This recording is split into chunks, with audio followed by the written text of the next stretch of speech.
You're simply the best.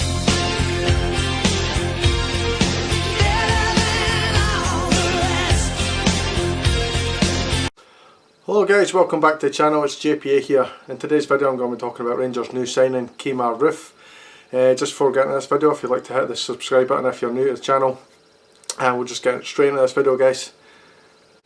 So unlike the Balogun one that pretty much came out of the blue, no pun intended there of course, this one's been pretty much well known. It's been in the papers quite a few times that we've been linked with this guy, but it's finally over the line and we've got Kemar Roofe. He's an English centre forward. He can play on the wing. We signed him from Anderlecht. Obviously before he was at Anderlecht he was with Leeds United in the Championship and he did reasonably well there. It's an undisclosed fee, which we're not really sure what that means. I really don't understand why they do that and didn't just tell you what the fee is. What I can say is that he was a £7 million player when they signed him just a year ago last summer from Leeds United, so take from that what you will. Now when I look at his stats, they didn't really jump out at me as anything really good. I did watch a couple of YouTube videos, not just the one. I watched 3, 4, 5 even videos. I mean, he looks like he can score a number of different goals. I've seen him from outside the box. He was taking a couple of shots which went in. There's a lot of headers in there. There's a lot of tap-ins, which is kind of like Boyd or McCoy-esque if you like. So he can score a number of different kind of goals. He was struggled with injuries last season, which is kind of worrying. He didn't got, his numbers probably could have been higher. I think from what I've seen, 7 goals and 16 appearances that he made for the club last year, which is reasonably decent. It's not perfect, but I think playing with a team like Rangers, you're going to get a lot more opportunities to score goals. He looks pretty strong. I'm not sure what his pace is like. He didn't really see much of his pace in the clips that I've seen. I didn't really watch the Championship, to be honest, so I'm not really sure what he was like at Leeds. He did score a number of good goals for them, and the Leeds fans seemed to be pretty positive about him. I think they were actually pretty disappointed when he left, really. It's going to be a 4-year deal for this guy. Seems to be a good bit of business for me to get a centre forward in there.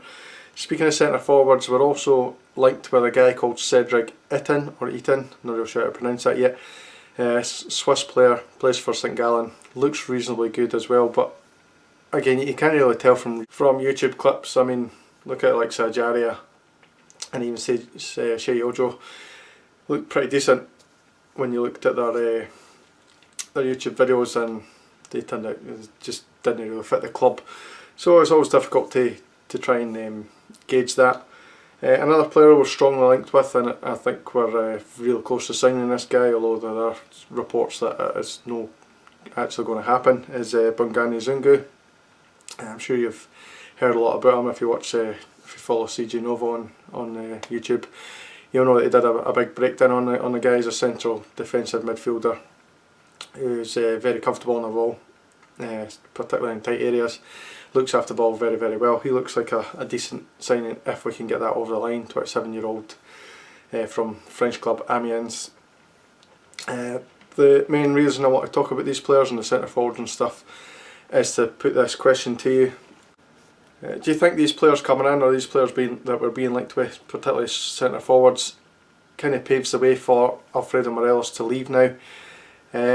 When I first kind of heard about this, Fernando, I was going to say, Alfredo leaving, I was really, really disappointed. I really want him to stay, but the more I think about it, the more it kind of makes sense for Rangers to get possibly 15+ million for him and use some of that cash, not all the cash, because I know people have commented on that and say, you're not going to get all the cash for him. I understand that as a club we need to kind of reinvest in other areas as well, but if we can spend 7, 8, even 9 million on a couple of players, then that's great. And it's probably better business for us. Will we miss Alfredo? Of course we will. Look at his goals, just incredible.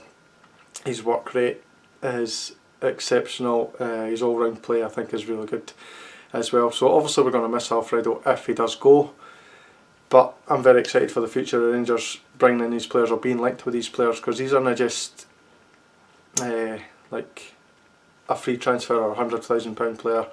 These are like £2-3 million players that we're looking at now, and that's really where we have to be if we want to compete with Celtic, unfortunately. That's the kind of players we need to bring in, and we need to strengthen this squad.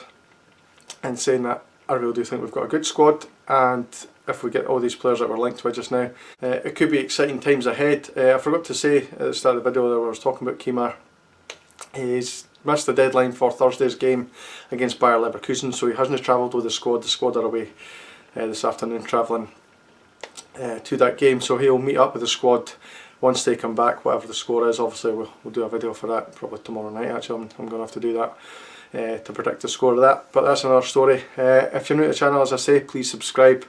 I'm going to leave it at that, and enjoy your night, and I'll see you in the next video.